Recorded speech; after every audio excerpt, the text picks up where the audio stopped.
इस देश में एक आग का दरिया हुआ करता था। दरिया आग का हो या पानी का, दरिया तो आखिर दरिया होता है। बगावती, बदमिजाज, बेसलीका, बेरंग और कभी कभी बिगड़ेल भी।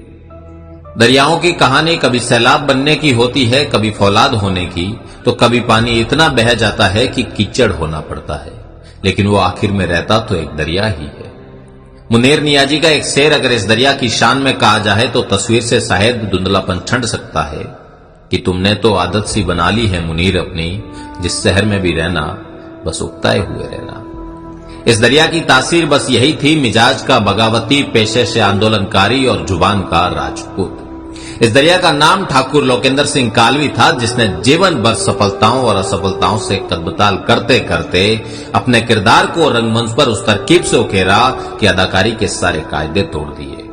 इस किरदार के पन्नों को थोड़ा पलटते हैं और जुलाई 1991 की नौजवान लोकेंद्र सिंह कालवी को टटोलते हैं। नागौर के कालवी ठिकाने में सियासत से लेकर राजपूत समाज के नामचीन क्षत्रपों के बीच महयों से अंग्रेजी पढ़े और बास्केटबॉल के उम्दा खिलाड़ी लोकेंद्र सिंह कालवी का पाकदस्तूर हुआ।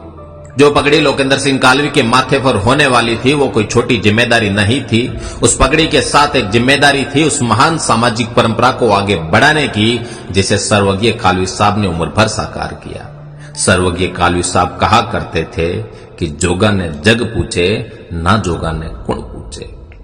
मैंने लोकेंद्र सिंह कालवी साहब से ये बात न जाने कितने मंचों से सुनी थी कि मैं माथे पर कल्याण सिंह कालवी की पगड़ी पहनता हूं और इसका मुझे हमेशा गर्व है, लेकिन अगर मैं मेरे गांव के हरिजन की पगड़ी भी पहनता तो उसका भी मुझे उतना ही गर्व होता। मैंने अपने पिता से सीखा है, जो अपनी जात का नहीं वो अपने बाप का नहीं, और जो अपने बाप का नहीं वो राष्ट्र का कैसे हो सकता है। अपने पिता द्वारा दिए गए इन्हीं उसूलों के पतवार थामे लोकेंद्र सिंह कालवी उसी विरासत के महान समंदर में जीवन भर गोते लगाते रहे। कभी तैर लिए, कभी हिचकोले खाए, तो कभी डूबने से भी नहीं बच पाए। आज कालवी साहब नहीं रहे, उनके पीछे एक बड़ी विरासत है। कालवी परिवार की एक महान परंपरा है। कौन उसका कैसे मूल्यांकन करे मुझे नहीं पता, लेकिन निर्विवाद सत्य तो यही है कि आजादी के बाद राजपूत समाज का ऐसा एक भी आंदोलन नहीं हुआ जिसमें कालवी परिवार का नेतृत्व नहीं रहा हो।